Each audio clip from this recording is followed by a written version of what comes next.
You have a case of rape, someone will say now the one who raped is an army man.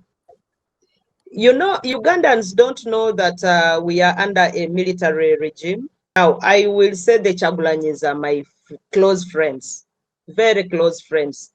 Putting politics aside, they are my friends. I hold them in high esteem. I respect them just like I know they respect me. By the way, we have these disaster committees at parish level. But I remember there are times when we have tried to come together. We tried to come together under IPC, Inter-Party Cooperation. And because we have been talking about this as leaders, young girls are now seeing examples of other women leaders. They are also now looking at role models, because we also needed to have role models for young girls to look at. To us, when we were growing up, we were lucky to see the Miriam Matembes, the Winnie, the Cecilia Ogwals, and we started admiring these women. The Alice Lassos, we started admiring them. And you would say, you want to be like her. This country can do better. The money that we get, if possibly they cut that parliament twice, the ballast can be used for service delivery. And we can do this quickly by just reducing the numbers of members of parliament, saying each district should bring a woman and a man.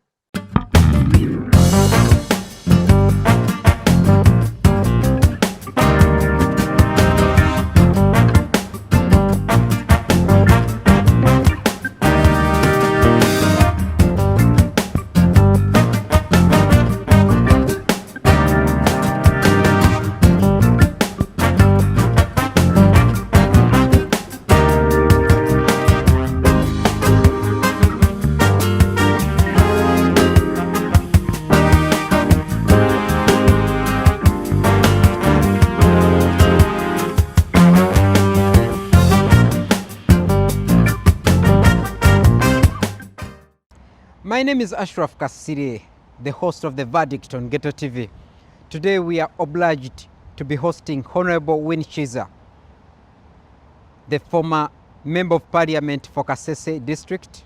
She was one of the leader of opposition in Parliament, but one time she came and said in 2020 that I am stepping down. I am not contesting again. That and very many other questions we are bringing in today in an interview on The Verdict, and we are going to have her views shared to you Ghetto TV viewers. Stay tuned. So, mwena muntu wegatte ko tukyuse Uganda sobolo yagaliramu kuba ne bwoba oyogera olulimi lwe lumu nabo tekigenda kutaasa bwe baba baagala ekikyo ne baba baagala kitwala mu butali bwenkanya. So tusitukire wamu baganda bange twerwaneko tukyuse ensi yaffe tusobole okweyagalira mu nsi yaffe ffenna, no matter the tribe, no matter the language.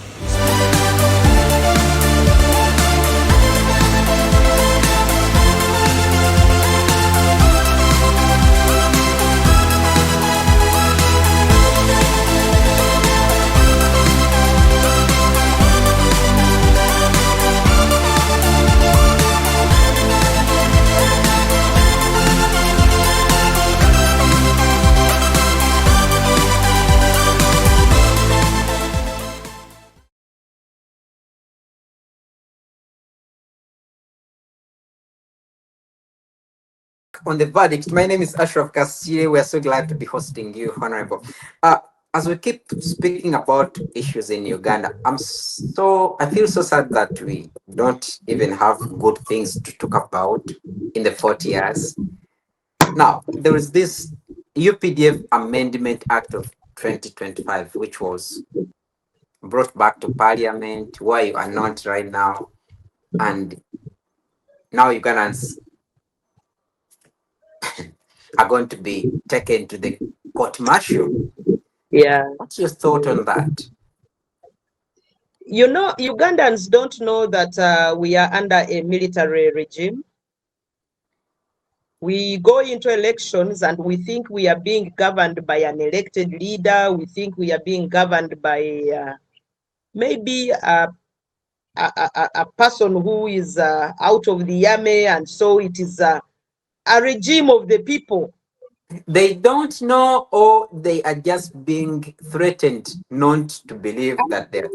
I don't know that they know, because you know when Museveni retired from the army and Mhm. decided to offer himself for an election, and we know that if someone is to run for an election, is supposed to first retire from the army, then come and begin running.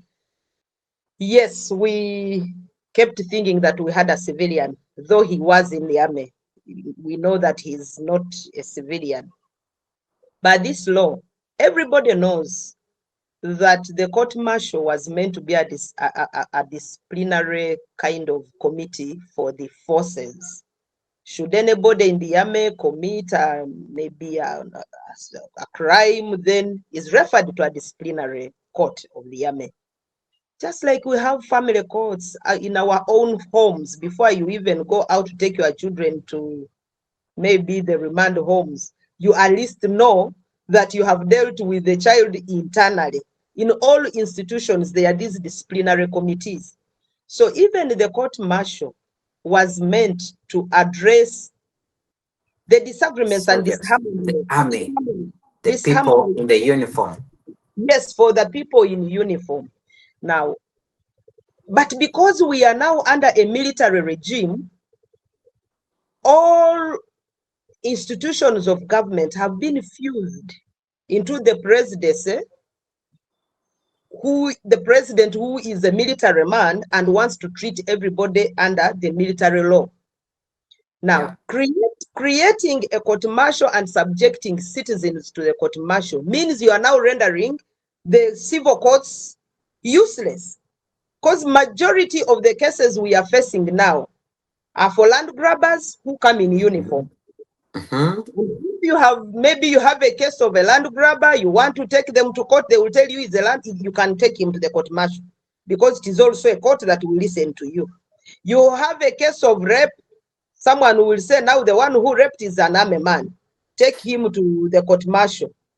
Even you, when they arrest you and they will say, you know, Ashraf, you belong to the opposition, and because Museveni went into multi-party politics unwillingly, every member of the opposition is looked at as an enemy. And when Yeah. Museveni grants you his enemy, then you become an enemy to the state, even when we know that multi-party politics is provided for by the Constitution. We are in it because we believe in our Constitution and we think it's the only tool that we have that can keep us going. But because Museveni did not believe in multi-party politics, anybody who disagrees with him politically is an enemy of the state. And he has every reason to put a case against you of treason, a case of whatever he thinks is right, and then you will go to the court martial. So I was so sad that our parliament could not see this, that our parliament did not want to give the institutions of government the liberty and the latitude to work. Because by fusing the state with even the court martial so that even citizens appear before court martial, is taking away the liberty of the courts. And Wow. when the courts were attacked during the Black Mamba time, Yeah. people thought that this was just Black Mambas. They didn't know that an attack on civil liberties had started, an attack on the Temple of Justice had started, when the judges went on strike and said, this is an attack on the Temple of Justice, we are putting our stools down to really cry out. People said, those are judges, they can understand. When Okay. Parliament was attacked, we just thought, this is about Parliament. Can you imagine that even the simple agricultural issues in districts are being handled by army men? Yeah. Even issues on the lakes are being handled Even by army men. where we have fisheries officers in districts, the fisheries officers don't know what is happening in the lakes. It is the army men who are handling the issues of fisheries. It was no wonder when we went into COVID that the president said, you know, I am going to bring my army men to handle COVID. When the teachers went on strike, we saw army men spread all over schools that they were going to teach, teaching subjects that they have no clue about. So Going back to the extent of creating ADF, sorry, not even ADF, sorry for that, creating the army guys, these ones who are trained to keep communities safe, yes, go and give food to people in COVID. it was the army men who were going to the communities to give people COVID relief food. And yet we have community development officers. We have all these. If he wanted really to be an NRM affair, he could have used his committees of NRM at every village because they are there, they are many. They could have used those committees. By the way, we have these disaster committees at parish level. Why couldn't the disaster committees be the ones in charge of even giving relief to the people who are suffering from COVID? So you can see that every other aspect of governance is going military. We saw even the departments of civil service being hijacked, that you have an institution of the IGG, then there is anti-corruption unit in the president's office. We have the Ministry of Health, but we also have a health monitoring team in the president's office. We have a Ministry of Finance. We have a presidential budget committee in the president's office. We have a Ministry of Agriculture, but we also have exemplars of that casting in the president's office. That the institutions of government that are officially known are rendered useless, and these other creations of the president that are not necessarily catered for by the constitution are the ones that are given more money. Even the SFC is an army, a force that was not under any law in the government, but it's the army that has been committing atrocities on Ugandans. So we are, I think, in this country, all governance systems, all governance facilities have collapsed. We are only remaining with a Uganda that is managed by one man and one family. That is why they want to shift power from the father to the son, to the extent that other people are now referring to Museveni as God the Father. So unfortunate. Now, saying all that, if someone gets to understand every point that you're saying, now they look at the opposition. What makes you people fail to unite? This is a question I always ask some of the people I interview. What makes you people fail to unite? To know that the person you're attacking governs a military regime, not even a democratic one. Just want something to add. I saw you recently, you visited the NUP president, Bobby Wine, Robert Chagulanyi Sentamu. Do you mind sharing some of the things you shared? Should we expect some kind of unity coming up? What makes you people fail to unite in the opposition, to know that you're attacking a person who thinks that is fighting rebels with guns?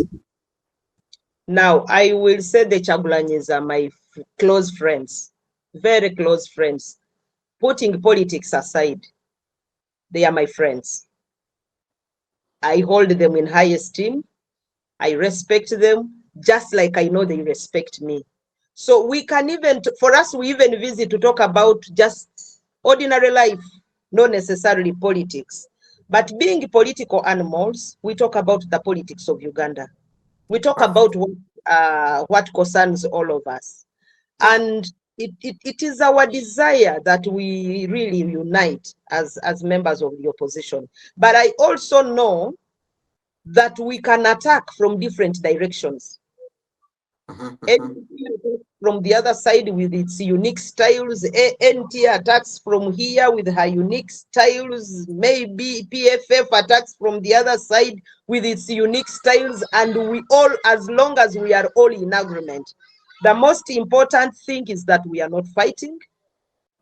We don't seem to be in competition amongst ourselves.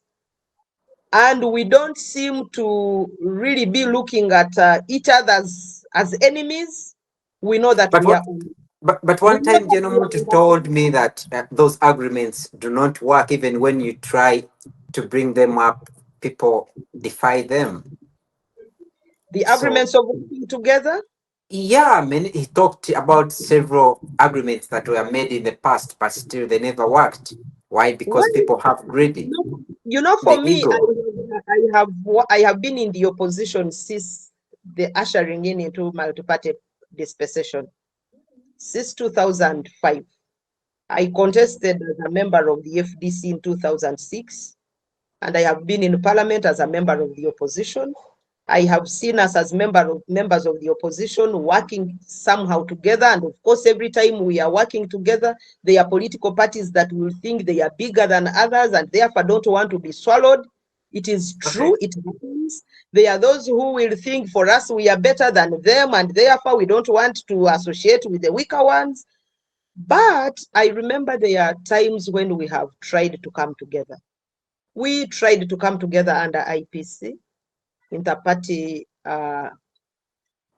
Cooperation. We did do some work together. We have, at some point, even in the recently concluded elections, while we were in different political parties, we still were working together. We would consult each other. I remember when they arrested Bobby Wine, majority of us called off our campaigns, first stood in solidarity with him. When they mistreated Power, we all stood in solidarity with him. We kept cross-checking and comparing notes. We would even sit and say, how do we continue to attack? How do we attack better? How do we speak the same language? What makes me happy is that we are all speaking the language of change. The energy may be different, the tactics may be different, and the strategy may be different. But the main objective is regime change. And so we say, you pass here, we pass there, oba bw'oba olwanisa emmese oyinza akozesa kamasu, omulala nakozesa rat, the other ones will use maybe a stick to beat it, or the other may decide to bring a pushcart to eat it. The methods may be different, but what we are all focusing on is regime change. And also, Ashraf, even when we don't come together, what gives me comfort is that we, the political actors, may be big-headed and may feel possibly the other is bigger than the other and the other is superior. That it is nature. It is natural with human beings. Human nature gives people different kinds of way of handling themselves. Others will feel they are superior than the others. But what gives me comfort is that every time we have come in big numbers as actors, the population have united around one candidate. Yeah, that's very true. They have always Well, humbled us, and they tell you, you guys, we told you to unite, you have refused to unite, but we think this is the right candidate. And I think we, as members of the opposition, have never rejected the verdict of the population. The only problem is when we again start eating ourselves as members of the opposition, we start abusing one another. That is for us in the ANT what we have decided not to do. That because we know that we are all in this together, we are all in the same pot. What happens to our brother in NUP happens to us in the ANT. What happens to our brother in PFF happens to all Ugandans. An attack on one of us has always become an attack on all of us. And so we continue believing that if we don't unite, at least we should focus on one thing: change. thank you. Now, here's another issue that I want to have your quick thoughts on: the affirmative action. Many years ago, this issue of affirmative action was brought up, and we have seen women coming up, taking positions in power. We have seen your former boss, the Kadagas, becoming MPs years back. We have seen the several MPs, several leaders, several ministers coming into power. But now, have we really achieved the aim of affirmative action, or people are just using it to have their personal gains? Ashraf, Because before I didn't complete, because we are seeing young ladies coming up to contest on positions of MP that are not woman MP of districts, and they are winning. So is affirmative action really doing what it was brought for? Thank you, Ashraf. In fact, you have even given an answer. Affirmative action, what was the motive behind it? In the 1995 Constitution, a realization was made during the process of making the Constitution that there are certain individuals who had been historically marginalized. And so it was a remedy to historical injustice, historical imbalance, and trying to bring on table the voices of those that have been marginalized. And these were the women, persons with a disability, the young people. And because of cultural norms put a woman at the periphery. Those of you who have grown up in a deep-rooted culture, you will know that a young person is not even invited in a meeting where elders are sitting. And so no matter how brilliant you are as a young person, you cannot be invited when the elders are speaking because you are regarded as someone who is young, you have no ideas. A woman who is not supposed to be invited at a table where men are speaking because your position is in the kitchen. And because of this, even our young girls would not go to school because many of our fathers, many of our grandfathers, looking at educating a girl as wasting resources. Yeah. To me, I believe that the affirmative action has played a big role. It has done what? We now see women in parliament, like you have said, because now the affirmative action provided a special seat for women. Out of the 146 districts, we now have 146 women who are automatic. At least we know that everything else can fail, but at least those 146 women will be there to cater for the third that is in the Constitution. Now we know that everything else can fail, but at least we have 5 youth who are there to cater for the representation of the young people. We know that there will be 5 persons with a disability. It has now graduated even to the elderly because they also felt they are marginalized, that they are no longer invited in spaces of leadership. Their issues can't be handled. Even in education, our girls now can be in school. The introduction of the 1.5 at campus made it possible for many of the girls to advance in education. And because we have been talking about this as leaders, young girls are now seeing examples of other women leaders. They are also now looking at role models because we also needed to have role models for young girls to look at. To us, when we were growing up, we were lucky to see the Miriam Matembes, the Winnie, the Cecilia Ogwals, and we started admiring these women. The Alice Lassos, we started admiring them. And you would say, I want to be like her. But if my parents didn't give me the opportunity to go to school like it was back then I wouldn't have been like the Miriam Matembes, or I wouldn't have been the Winnie that I am. Because in the Bakonzo culture, a girl would get married at the age of 12. Yeah. I know in many African countries, many girls would get married at an early age. If I had gotten married at that age, I would be having so many babies and I really love them, but I wouldn't be the member of parliament that I was. The person I'm talking to right now. Yes, the one that you are talking to right now. So for me, I do believe that the affirmative action was a welcome idea and it has helped many people to come up. At least it has helped many women to even now start thinking of going on a direct seat. As I speak right now, there are 15 women who were elected under a direct seat to add on the 146 that I talked about. 15 came under the direct seat, meaning that we are graduating from just the women's seat to the direct seat. And I can tell you, if this preaching was not there, even for the community to accept that a woman can lead them, wouldn't have been an issue, because in the past, who would have thought of a woman as a leader? You can only be thought of as a good housewife, and they don't also know that how being a housewife is also leadership that needs to be nurtured. And although it becomes evidently true that some women are abusing that, because like I said earlier on, we are now seeing women who have held positions for decades, and because they Yes, came in as women MPs, and they're there forever. And when Museveni appoints someone to become, you remember when we had the Minister of Education, and we all thought that that was her name. She was there for years and years.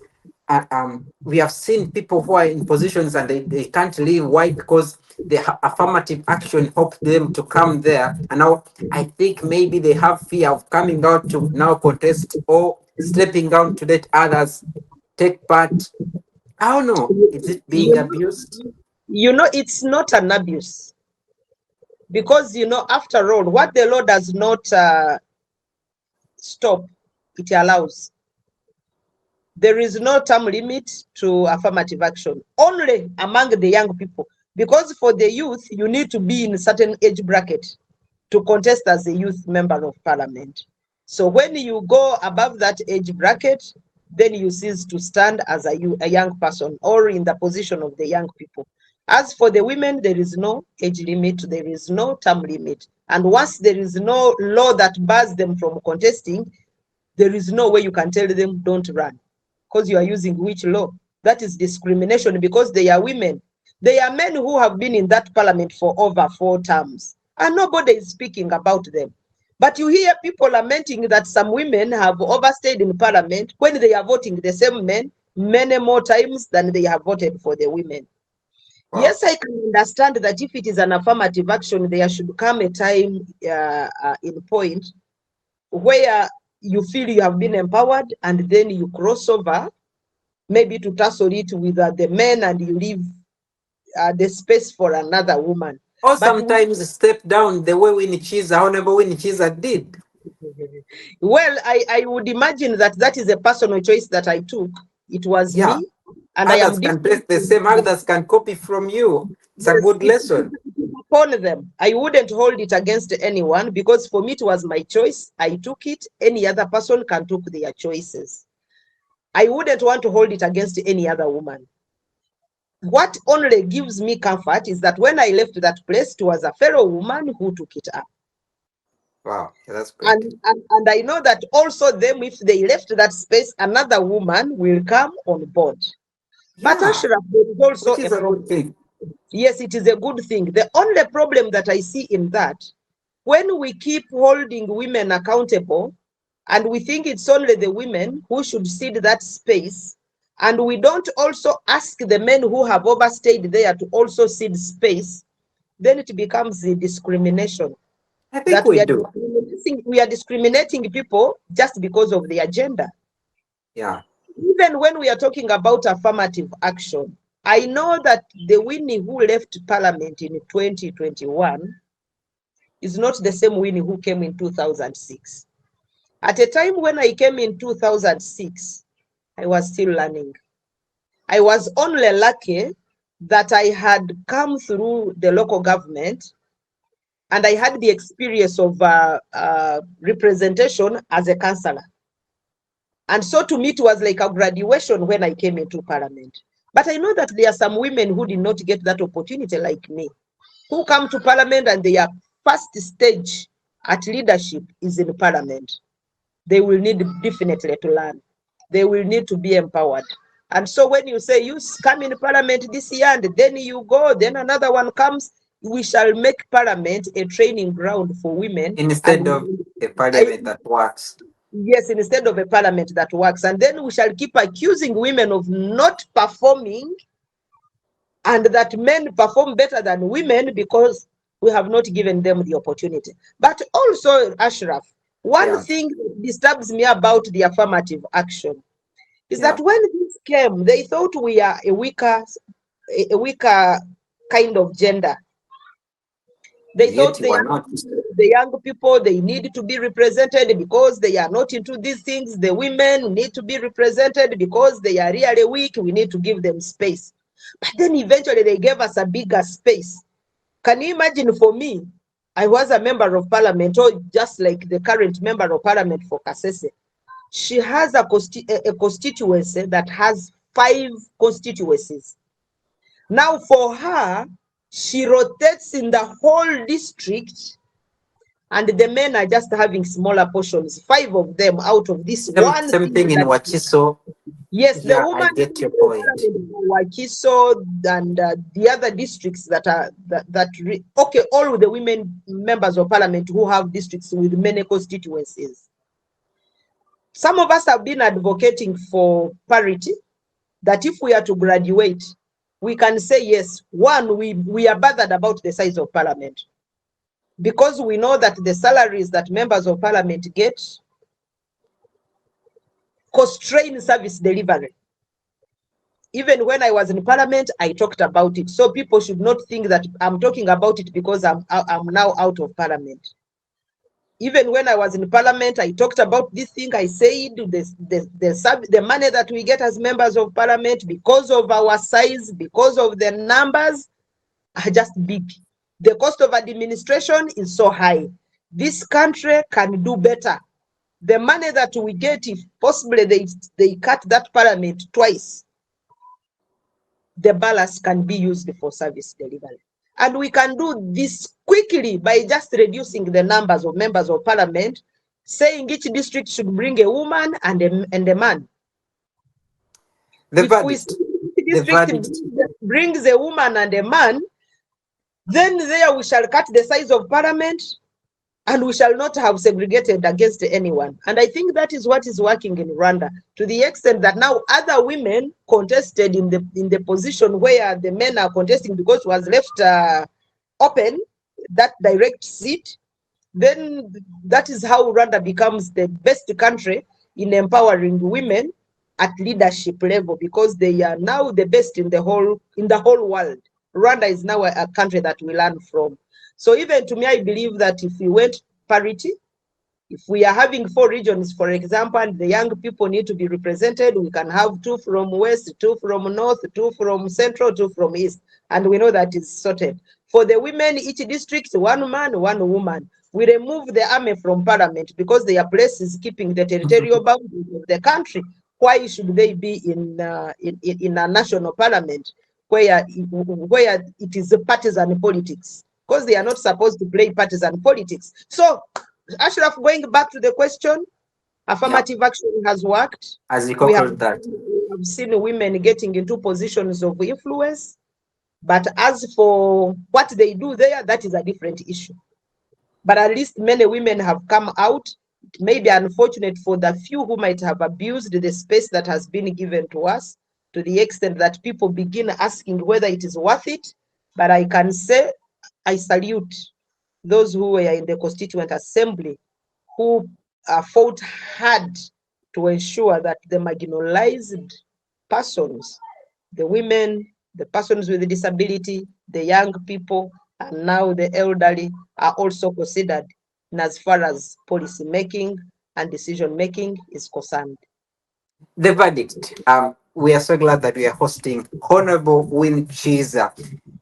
I'm just waiting for that time you come back and be in a position where we shall see you active again. Of course, you're doing a lot of work behind the scenes, and we thank you for that. And we thank you for being hosted today on Ghetto TV. And we pray that you give us another opportunity to host you again. Before we come back, we're going to have some 2 questions and complete this. And we thank you for that. After the adverts, shall be back.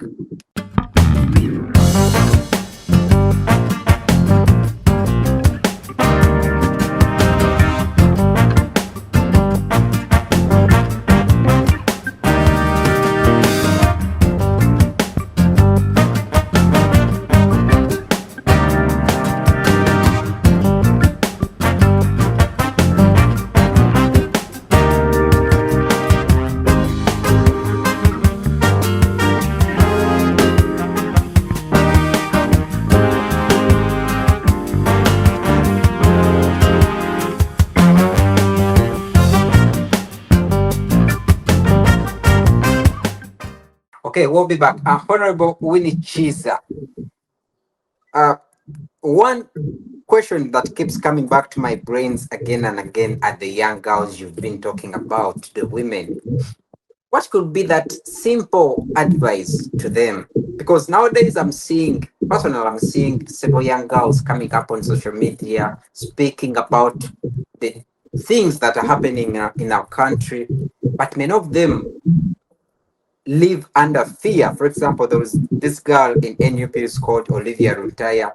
She was arrested. She had a son. She was kept illegally kept in prison for many years without being charged, without being sentenced to know what her crime was. Now, many young people fear coming to the space to say that we can also do something. What Yeah. is that simple advice you could give to the young girls and women to rise up and be part of this struggle to make their country a better one for everyone? You know, we are in this together. And I can tell you that one challenge we are finding as women in leadership is the type of governance that we are exposed to. When governance becomes violent like it is, that we want to join hands and become part of the solution to the problems that we have as a country, and we are put into them against us.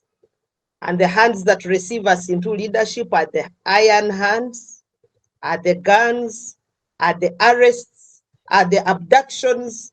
Then the young girls, and actually majority of the women, fear.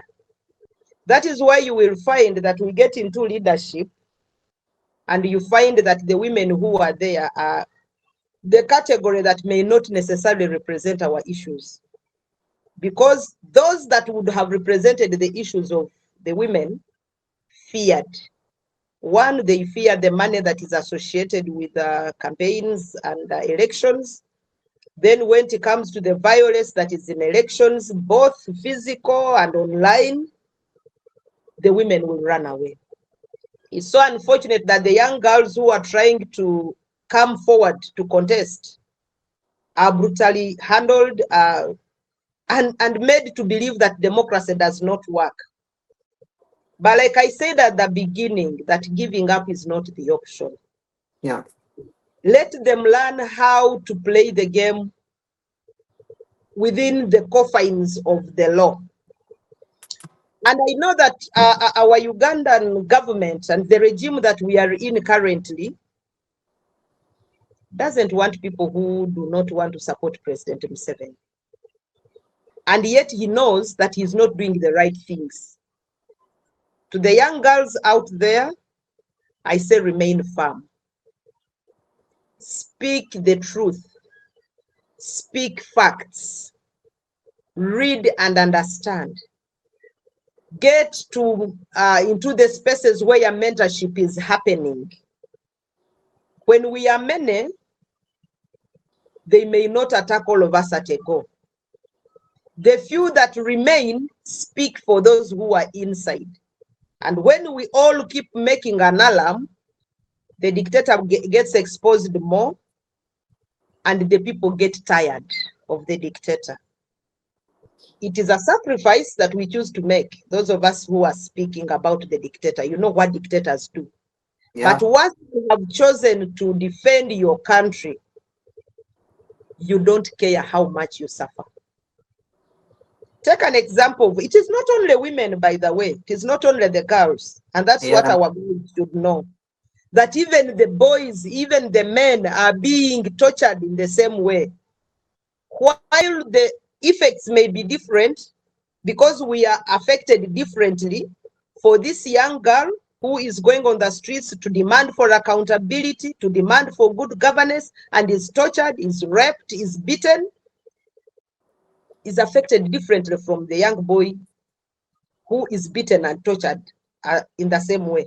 Because this one may be rejected by society. People will think you are mad. People will think you are possibly indisciplined. While the Yeah. young boy goes on the street and is treated in the same way, they will say he's a brave man. I would call upon the society to also look at these women who try to challenge the status quo and are And standing encourage firm them. to defend the rights of everyone. Give them a shoulder to lean on. Let them feel that they are appreciated and that you accept that they fight for your rights. Because not all of us will have the capability to stand on the streets and start fighting. But those girls that raise up, like the young girl you talked about, me, I salute them. I know the work that they do. I know Like that they Agatha, work on behalf of many, that they have been beaten because they are fighting for the rights of many. And when you die for the majority, just die in peace.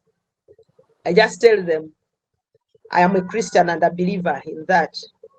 I know that Jesus had no case, but he died for our sins so that we can be free.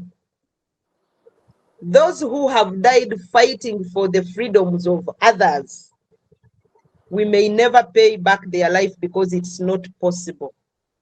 But I know that we keep repeating what they said and we keep remembering their actions.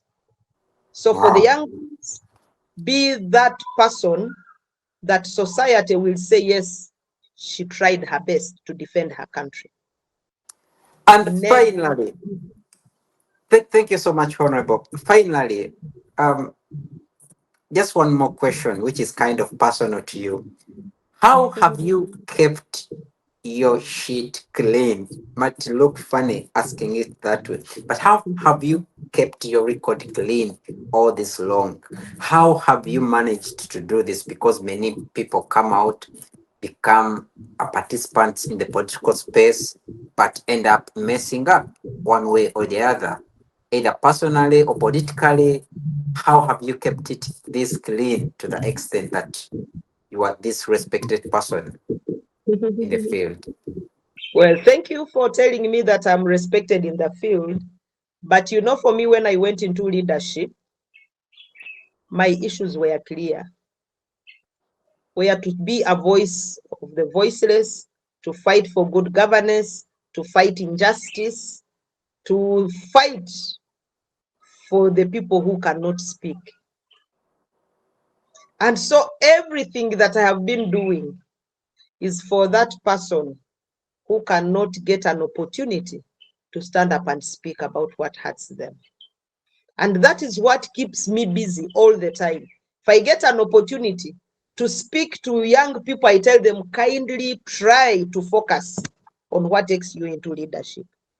You know, there are people who get into leadership and possibly for them, they are using it as an avenue for enriching themselves.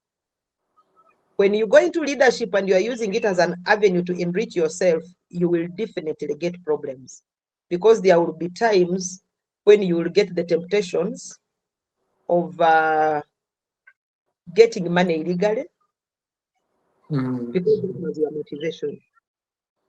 Or there may be a temptation for you to even step on other people's toes because you need to clear the way for yourself. But as for me, my politics was just as open as it is. I am representing Ashraf. It is between me and Ashraf. My issue was with the people of this great nation called Uganda. And so whatever I do was to focus on what do they want me to say and what do they want me to do. It had no corners. Up to now, it's the life that I still lead. I don't want to have corners in my life that I will be a Winnie in a different shape at night and I'm a different Winnie during the day. What I do during the day is what I do during the night. What I say in the day is what I will say even at night.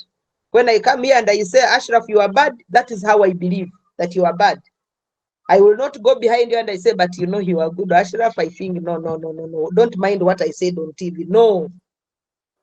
So that is me. And I don't know how I can explain it, but I Wow. have remained focused on what I believe I in. Just remaining focused on what I believe in and treating others just like I would have loved them to treat me. Two things are picked out of that. Remain focused and have no corners in your life if you want to be this person, Honorable Winnie Kiiza is. Thank you so much for today.